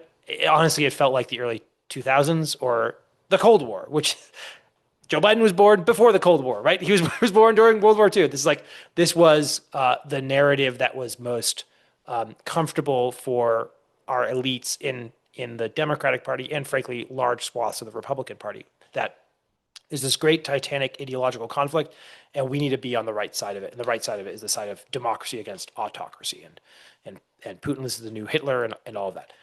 I point all of that out because I think that was the most prominent feature of that war in how it was received by the American public. And some people were very animated by that, and that fell flat for other people. And I think that was the real divide in the American public in how they approached the Ukraine-Russia war. And how much they were on board with the rhetoric coming from the White House. If I think that this is the front line of the battle between democracy and autocracy, obviously I'm going to be on the side of democracy, and obviously I'm going to put a Ukraine flag like in my bio or on my front porch, as I saw many people do around the country in very blue enclaves and even out here in Wyoming. Right, this happened. It's an amazing phenomenon. There's something like that. There's some equivalent to that in the Israeli war with Hamas, Mm-hmm. which is that, um, and I'll say I think that it is a little bit more fitting to the Israeli war with Hamas than the Ukraine-Russia war. Fitting this into these categories was much more unpersuasive to me. Ukraine's deeply corrupt and has like a lot of illegitimacy in its own government. Russia doesn't seem that great either, but it's like at least like a Christian state in some sense, and Ukraine seems to be secularizing rapidly and going along with Western secularism and progressivism. Right? It was like actually the categories there were like scrambled for me. Yep. In the case of Israel, October 7th, there's this amazingly barbaric assault on Israelis, largely targeting civilian population. And anyone who goes and watches any of the video from that day, like you have to be just horrified by the barbarism committed by what looks like just like a barbarian population against a civilized population. So there's this like immediate dichotomy that seems persuasive there. That's without getting into like, has Israel always treated the Palestinians fairly or not? That's a sort of separate question than analyzing that particular set of actions there. But what that war has become in the American discourse is, on one side, mostly the conservative side, has read that war as this is Israel as sort of the outpost of Western civilization, or maybe Israel is the truest embodiment of Western civilization. And then there's this other thing that's against Western civilization, and that's like Hamas is the embodiment of Islamism, or it's the embodiment of fascism, or it's the new Nazism, or it's inhumanity, or something like that. So there's this war between the West and its enemies. It's backwards, and that's how conservatives have thought of ideology. Conservatives have put it inside that narrative. Yeah. And the more liberals, I was going to say the more radical left, but this is increasingly all liberals, have instead framed this as this is a indigenous population finally doing the right thing and having the gumption to resist settler colonialism. And Israel, we've heard this rhetoric for decades. Israel is like an apartheid state, right? And Israel is a colonizing power. And this settler colonial discourse was very prominent around October 7th and was used by leftists in America and around the world to justify the attack by Hamas and the whole war, and even to justify the most horrible things that were committed by Hamas. I find that very interesting that there's this kind of clearer binary in how the two audiences are looking at the same event, the same set of events. And there's a certain coherence to it, right? Because the left would say Western civilization is settler colonialist. Like you saying Israel is like the outpost of Western civilization. Like that's what we say too, and we hate Western civilization because Western civilization is genocidal and has been since 1492 or earlier, and it's always been racist. And it's always been patriarchal and oppressive and everything. So they actually, they have this fundamental agreement. They agree in a certain way. And like the barbarians, I mean, you go back and you read post-colonial theorists from the 20th century, and they're on the side of the barbarians. And they're like, and by barbarians, they mean the indigenous populations who, and then they in some cases justify what seem to be barbaric acts of revolutionary violence, right? This is sort of Marxist, third worldist, anti-colonialist ideology against the oppression of European imperializers, right? So there's a certain agreement there, but it's coded in a very different way of one side is good and the other bad, or vice versa. I'm more sympathetic to one of those readings than the other, but I'm also skeptical of the way in which those narratives have taken hold of the American discourse in general. And I think part of what's interesting about living in the Trump era is that the head of the GOP and the president, again, has a little bit more skepticism towards those kinds of master narratives of civilization and how that should affect and ideology and how that should affect our state policy than, say, George W. Bush did, right? Or than just like the mainstream Republican Party did for decades. All of which is to say, Trump's obviously, in certain respects, very pro-Israel, but I think he's also he isn't bought in, and there are significant members of his his administration that are not bought into this being the existential struggle with which America has to be totally identified. And that's how many would like this, would like us to see this war between Israel and Hamas. And frankly, I don't. I don't see it as fundamentally our war. I don't see Israel. Oh, they as, see it as fundamentally as a crusade, basically. As in, sorry, not crusade. Not, yeah. You're saying there are people who fundamentally see it as a crusade in the sense of a crusade is a war which you're obligated to fight. Yes. It's holy in some way. Yes. Okay. And you see it as, I see it as there's an amazing conflict between a barbaric power and a state of Israel. And in describing them in that way, I'm not saying like the hands of one are totally clean and the hands of other are totally dirty, but just like as a frank description of like the state capacity and the cultures that are behind their borders. right. And again, to go back to my first point, my fundamental reaction to this is gratitude that it's not our war. It's not essentially our war. It's not properly our war. Now, it is in a certain sense because Israel is to a great extent one of our client states or allies, or however you want to describe that. The Palestinians are also, through the United Nations and a lot of U.S. funding, among others, are also clients of us. So there's some way in which both of these populations are affected by the American empire, and Iran is one of the few countries in the entire world that's kind of outside the U.S. empire system. But we only have to go back 40 years to the Iran-Iraq war, even to have us funding both sides of a conflict and having some kind of history there. I don't think, to be clear, I don't think we're like funding both sides of the Iran-Israel war or anything like that.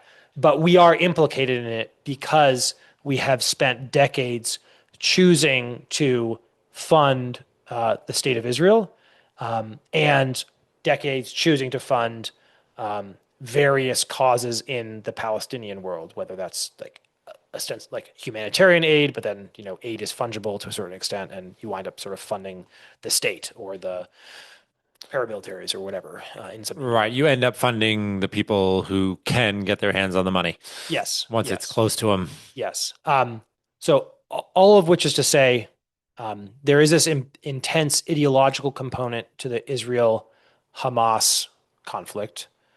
Before we get to Iran, there's also this demographic component, and this is in two senses. First, Jewish Americans have just become an important part of the American population over the last 130 years or so, and there's this kind of minority that has made great strides and success in America, become integrated into American society, but also retains a certain distinctness. And so until recently, the Democratic Party became more, intersectional, if you will, there was even a very strong sort of pro-Israel contingency in the Democratic Party because there's a lot of Jewish Democrats, and there's New York and so on and so forth. And then there's an important pro-Israel component in the Republican Party, largely for evangelical Christian reasons. All of which to say there's this obvious demographic component on the Israel side because very naturally and understandably, many American Jews feel a kind of connection with the state of Israel, and that varies wildly based on the individual and their own religious observance and other factors. There's also this demographic component on the other side, on the Hamas side, and this is in part because there are some number of Palestinians in America, but not that many. I think it's actually because there's the ideology of the intersectional left saying that like the struggle of one person who is oppressed is the struggle of all people who are oppressed. So like the gay person who is struggling their struggle is in some way is the same struggle as like the person who's been colonized and oppressed by police violence and so on. And that intersectionality has become dominant in the last ascended, maybe not dominant, but ascended in the last 20 years, especially in the last 5 years on the left. And so you have, as the demographic component, many non-white liberals or leftists have come to identify themselves with the Palestinian struggle against Israel, many in America. And then many just Americans who are, um, uh, and that's because they read Israel as like a white colonial state, right? And so it's participating in the same structural violence that like the white state of America is perpetrating upon our minorities. And then many Americans who are just ideologically liberal, even if they're from the formerly or current majority population of sort of white Americans, they identify with Hamas as well because they see themselves as allies in this struggle against oppression. So all which is to say, there that kind of the left reading um, of the Israel Hamas struggle is manifesting in a really unavoidable way, at least in certain segments of American society. You see this on the university campuses and right in Columbia and really throughout the country, where young people have this is the new BLM, this is the new George Floyd sort of cause that they've taken up. That this Hamas struggle against Israel is the cause celeb of the left now in a way that Black Lives Matter was 5 years ago, and it's sort of like the same groups just transitioning from one to the other.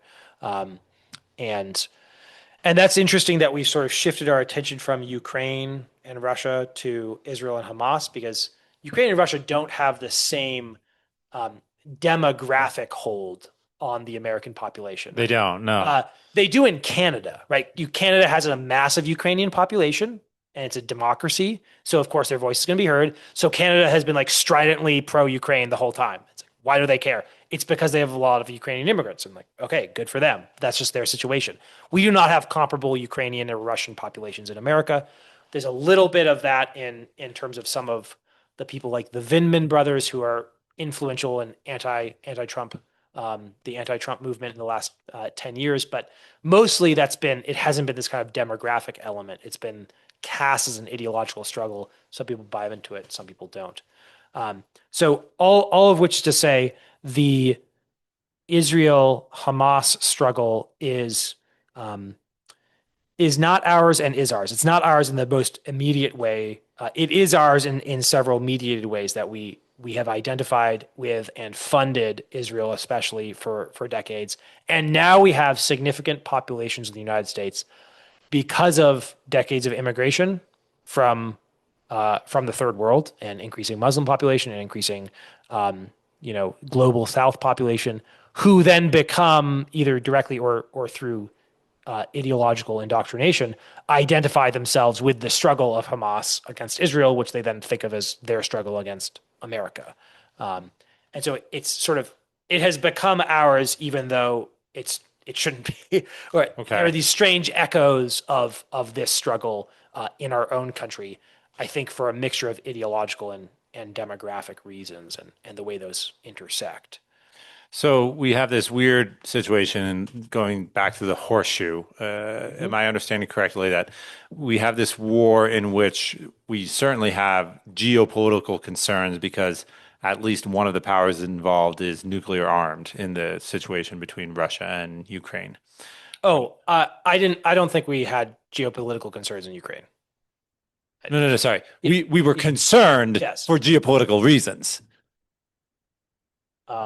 As in, could this conflict spark off a nuclear conflict? Oh, I see. Our engaging in that was a cause for concern. Yes. That's what I would say, certainly. Yes. Yeah, okay. But you're saying we didn't have the same level of sort of cultural and call it demographic involvement, right? Then you swing down to the Hamas Israel, all of a sudden people weren't exactly concerned that this is going to, they didn't seem as concerned that this was going to pop off to World War III. Right. But certainly large, influential, and outspoken groups in America on both sides insisted on making themselves heard. Now we have this situation in Iran and Israel in which it seems that you kind of have combined these two factors. There is some concern that this could pop off to some sort of nuclear confrontation. Certainly, nuclear arms are at are part of the conflict, but you're also in this situation in which large, outspoken, and demographically influential groups in America have very strong opinions about what they see as very much their team. Yeah. I What do think, you make of all? yeah. Am I describing this situation correctly? And what do you make of it? Yes. Yeah, roughly. I think the demographic component is just actually more moderated in the case of the Israel-Iran conflict and our intervention in it with our bombers.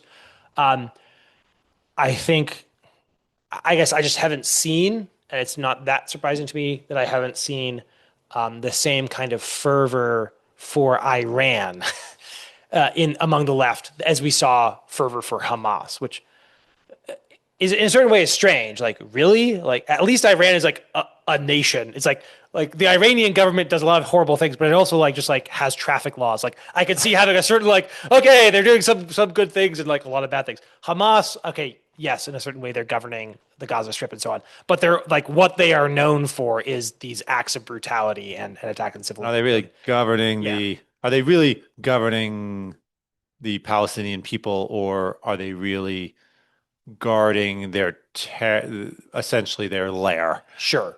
But Iran just has not become in the left-wing imagination the same kind of oppressed victim who, because the victim is oppressed, it's righteous that Hamas or the Palestinian people have, right? It just hasn't sort of appeared in their imagination in the same way. And so I think radicals in America just haven't been reacting to the Israel-Iran conflict in the same way that they reacted to the From the Israel. right, from the river to the sea, Exactly. and demonstrations on campuses and all that, Yeah.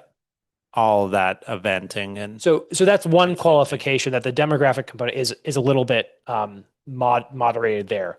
However, there is another demographic component in the Israel-Iran conflict, which I've only briefly alluded to now, which is not Israelis or Jews, and it's not Iranians. It's Christians, and this is really important. There was especially dispensationalists. Ted Cruz is the prominent example recently. If you saw his interview with Tucker Carlson, sure, which I found very instructive and actually worth sort of studying. I understand why some people may be turned off by it, either by the individual personalities or by the course of the conversation, which a lot of which was sort of them yelling at each other. Not all of it, but there were many spats within it. And it got very tense. I thought that was a good thing. I think it's good for people to argue, and it can clarify things in a certain way. But the thing I want to mention here is that Cruz offered what to me read as an almost caricature is too strong, but a not very well worded articulation of a very common phenomenon on the right, on the Christian right, which is to say, as he put it, I was taught in Sunday school that those who bless Israel will be blessed and those who curse Israel will be cursed. Therefore, one of my reasons for being so pro-Israel in my Senate career is that the Bible tells me to be so. And at that point, like, Tucker cut him off and they got into the spat and it kind of looked like a gotcha question and so on. But I think it was a very important moment where this is what actually, to me, surprising number of American Christians believe. And it's surprising to me because I've never been this kind of Christian and I've never been close to these kinds of Christians, but you encounter it all the time in popular culture if you look for it, that it's not just that Israel is an outpost of Western civilization, or it's not that it's in America's geopolitical interest, or it's not that we have some kind of historic connection because of our connection with its foundation or its subsequent history, or even like Jewish immigrant population to America. Like, those are all like ways of thinking about our connection to Israel that are more tangible, I think, than this, which is I read the Bible and the Bible tells me that I am supposed to support Israel. And again, Tucker Carlson's reaction to this was incredulity to the point of trying to sort of mock Cruz for this, that because it says somewhere in the Bible that like those who bless Israel will be blessed, like I'm supposed to send billions of dollars of military aid to Israel. It's like the current government of Israel. Like that doesn't make very much sense to me. And yet, some version of that seems to hold a lot of sway with a lot of Americans, mostly certain kinds of American Protestants. It's not really a Catholic position. It's not really a sort of atheistic position, obviously. But there's this idea that we will be rewarded as a nation if we as a nation support the state of Israel, and that to me is just not persuasive. It's and not does not seem like the way we should conduct statecraft in reasoning about our own interests and obligations, like obligations to our own people, obligations to our allies, and so forth. And so there is that real demographic component in the Israel conflict in general and here. Now, all of that said, Trump's intervention, I was initially concerned, initially very concerned. I'm still somewhat, but I'm generally very impressed. What seems to have happened. Say more. What seems to have happened was that, well, this is a little bit complicated. Good. I think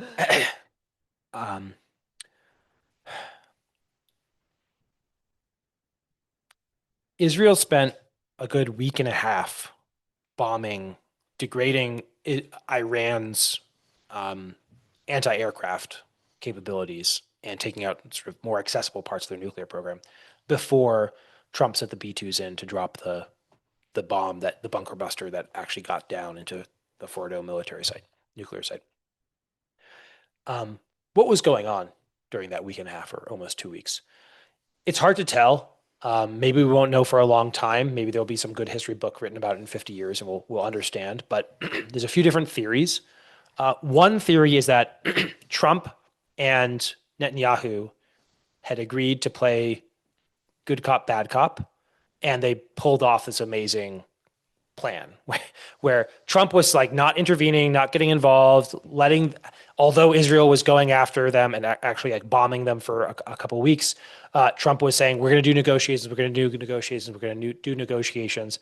Then he moves, the bombers to Guam or wherever, and then sends them from Missouri around the other side of the world and bombs them.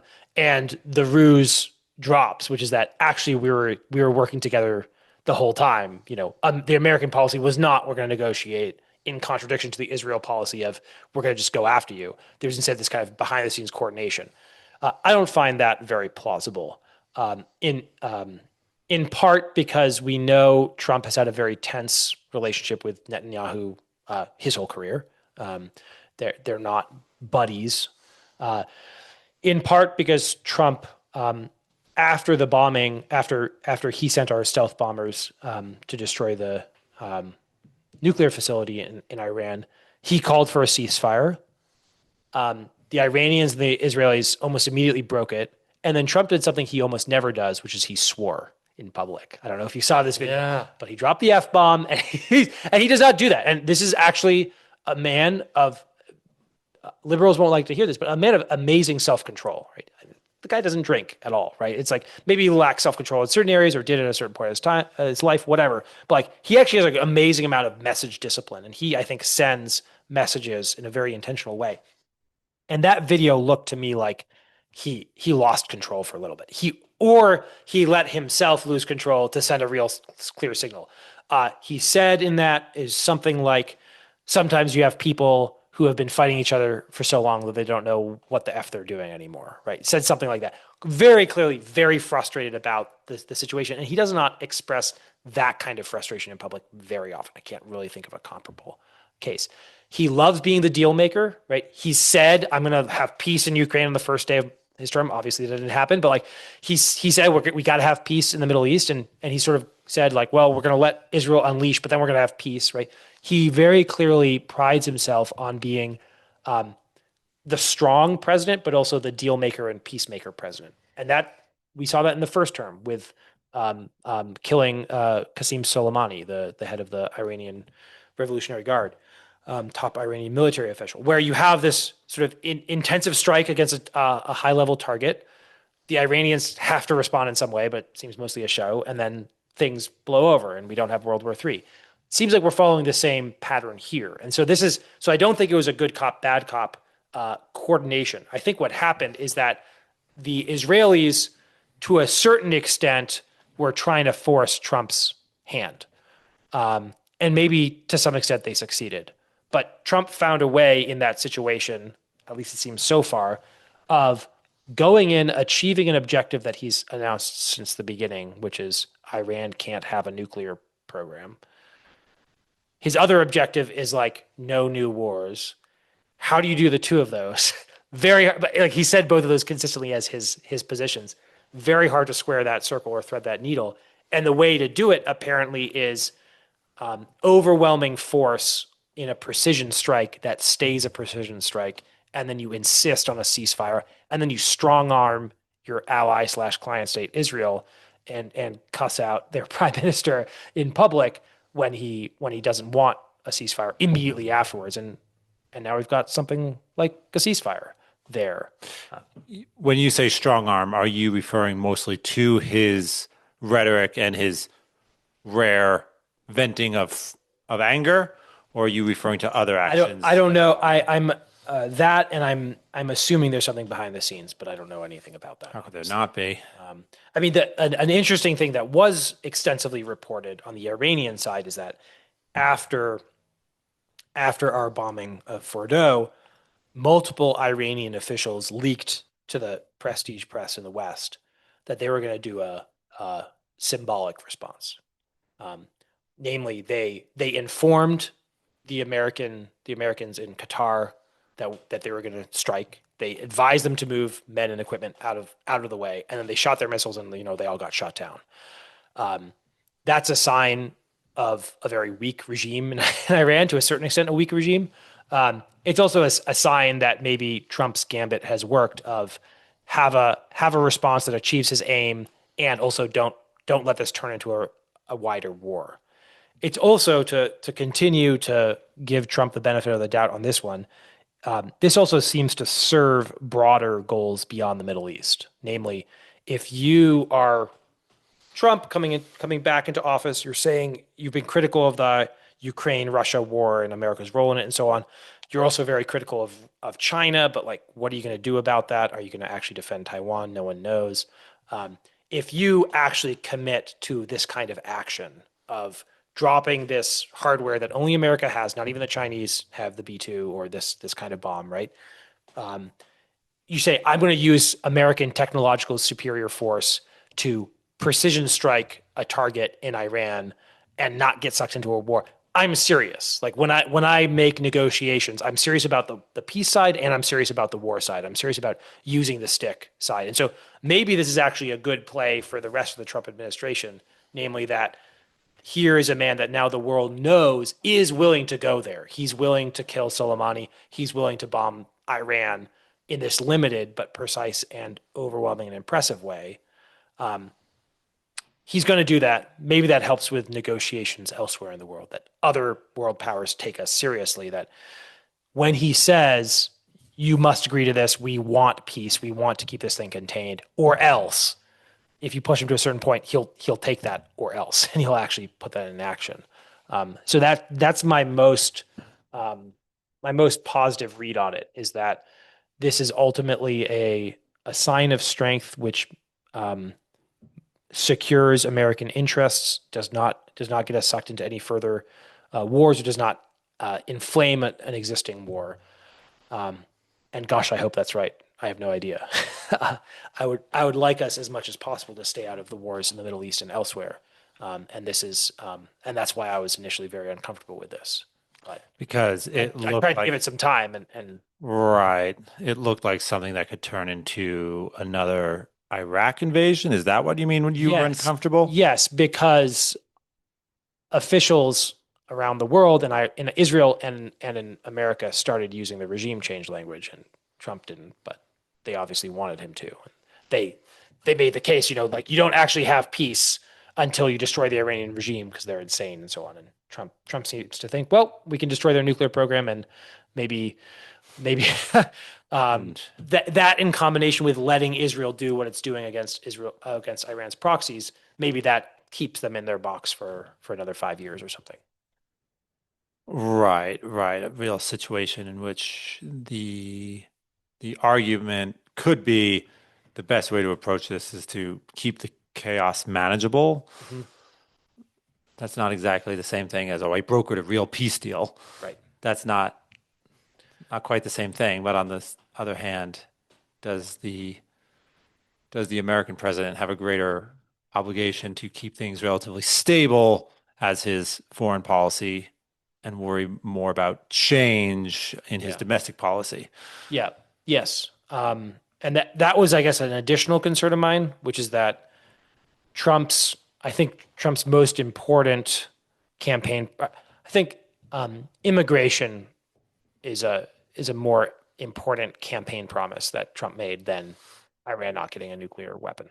Frankly, just in terms of his base, Hmm. and my own opinion, I think the thing that's more essential to American um, the common good of America is getting under immigration under control at the border and frankly deporting a lot of illegal immigrants, and that's more important to us than what happens in the Middle East. And so I was very concerned that this is Trump taking his eye off the ball, and maybe he was able to do two things at once, and so that's okay. But that was very concerning to me that this would become too much of a focus for the administration, solving the problems of the Middle East The when we have no deportation solutions here. of illegal immigrants was important in your mind because of the scale of the illegal immigrant population in the United States in, let's say, January of 2025.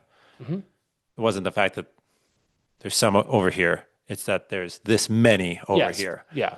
Yeah. There's untold millions. Actually, we don't have a reliable number on it, but it's many millions. Um, And and that can be traced directly back to the the Biden administration's policy, but also let's not lay it all at their feet. correct. We need to look at the immigration policies of the Obama and Bush and Clinton Yeah, administrations as like 5 well. decades. I mean, it's just a very long time coming. Right. Yes, and so just a more general way of putting that. Although national security is fascinating, Hmm. war is interesting. The president has a lot of scope for action there. It's got a kind of glory attached to it that's very alluring, I think, to Hmm. presidents and frankly to like the media and to people following it. All of that, it has all of that going for it. But it always has to be understood as subordinate to domestic concerns. That you go to war and you are concerned with foreign nations because it secures some good for your people. And if your people are in a very disordered condition at home, you can never forget that, and you can never sort of outsource the conflict and say, "I'm going to solve this problem over here, and it's going to solve all of our problems back home because, in some sense, this is our war." No, there's actually like a great deal of pain and suffering and disorder in our country at home, and that should be front and center for any administration. Hmm. And I understand the allure of empire and the allure of a foreign war, even like a justified foreign war and all of that, and like something we need to do. I understand that, but that's a temptation, and I think it's in a certain way easier for Trump to go with the current in foreign affairs because there are constituents in both parties that are interested in conducting these kinds of wars. Whereas there's this strident opposition on the left and even hesitation on the right to like getting our border under control, expelling illegals, like getting a more sane immigration policy in the long term. Like there's broad popular support for that and very narrow elite or political support for that. And so all the incentives are to to make some gestures at that and then to focus on something else. And it seems to me like Trump is actually resisting that, which I'm grateful for. Interesting. Yes. Resisting the resisting the urge to go and throw down a slam dunk in front of the crowd rather than putting in the Yeah, hard work behind the scenes. Interesting. Yes, we'll have to have him on later in the year, but I've been discussing some immigration with a former immigration judge interesting. who did who has worked in immigration for 30 years. And once he's actually potentially post his official federal career, interested in talking with us once he has less formal ties with the system that has made his career possible. Sure. So we're really interested in tracking that situation. Very cool. Yeah, I'm looking forward to that one. Man, it'd be great to get you guys on together. But yeah, that will have to wait until your next appearance here on the Green Dragon.